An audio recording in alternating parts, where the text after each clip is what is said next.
To sew on my button, I need to first work out where it needs to go. So I'm just going to have a little practice with putting this flap down, and you'll see that there's a little slit in the fabric where your button is going to go through. So this is your buttonhole. Okay, I want to make sure that I'm not folding over too much of my fabric. It should fold where the top of this part ends. Okay, and my button is going to be sewn onto the piece of fabric underneath, and the button should come through where this buttonhole is.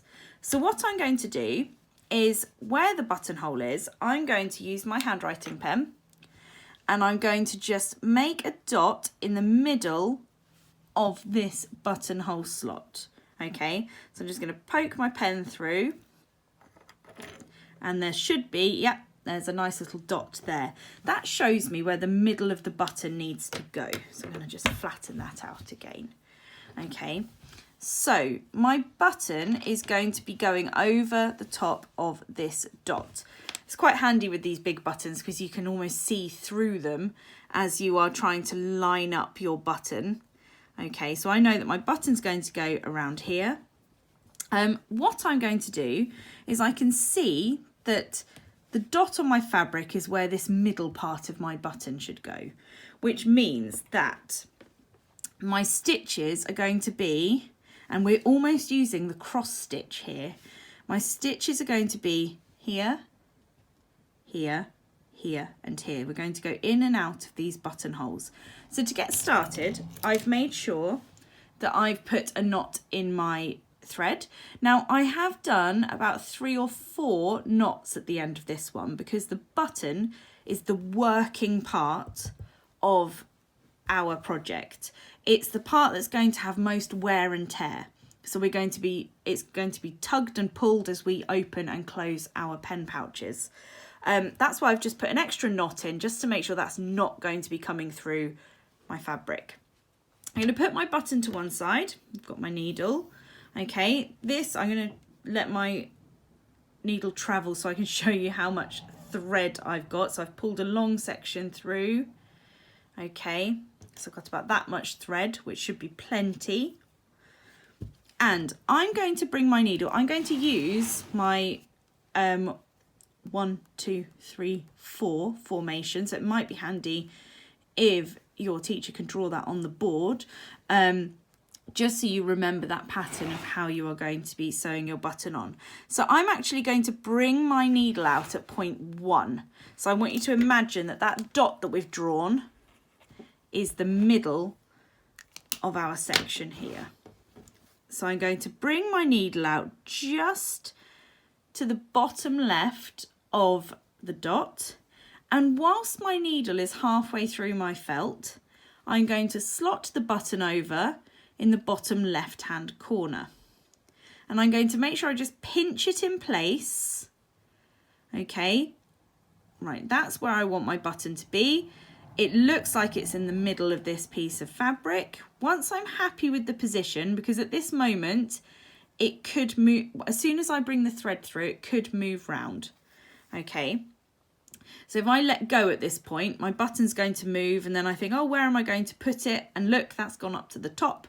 So I'm making sure that I've got that in my number 1 position, bottom left.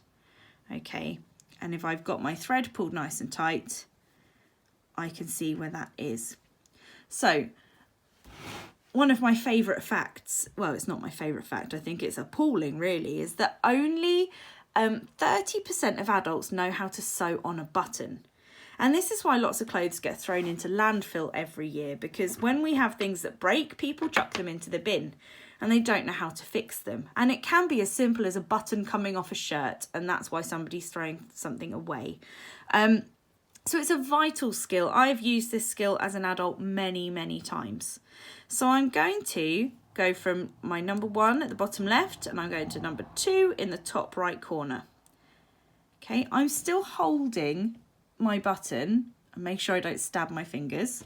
I'm holding it in place until I've got it secured down. So now I can let go, and if I've got my thread pulled tight, it's not really going to be going anywhere. So I'm pinching my button on the front and the back. Okay, now I'm going to try and come out at point 3. So I'm looking at the back. I know I've got to go diagonally through, and what you're going to do is you're just going to poke around with your needle until you can feel that there's a hole to go through. Okay, and you want to be pulling these stitches quite tight because, as I said, we're using a structural stitch now. It's a stitch for a purpose. We're coming back through, and again pull it nice and tight, and I'm going to repeat that one more time because I've just by doing it once I don't feel like it's quite strong enough. So I'm going to come out at point number 1, and again it might be helpful if I look at the back. Yep, I'm going to go in where that first stitch was. Okay, pull it tight into hole number 2. Oops. There we go. Out of hole number 3 and into hole number 4.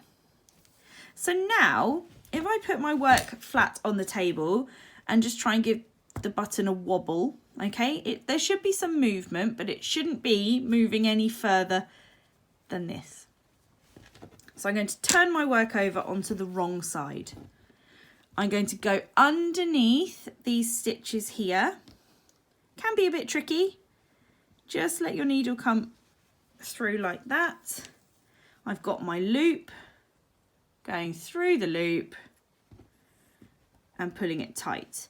And again, like I did with my first knot, whilst I only did 2 knots on my embroidery stitches, my decorative ones, I'm going to do 3 or 4 here because it needs to be a really strong part of my work. Oh, just jab myself with my needle. Be careful not to do that.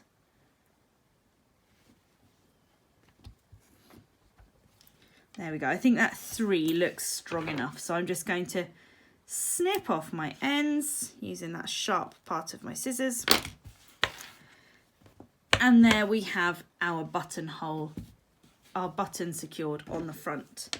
So if I try and fold up my work again, if I bring down this flap, I should be able to put my button through.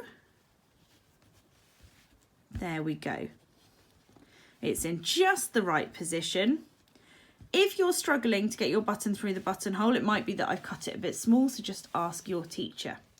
So now we're nearly finished. The only thing we need to fix is the fact that there's nothing holding these 2 sides together.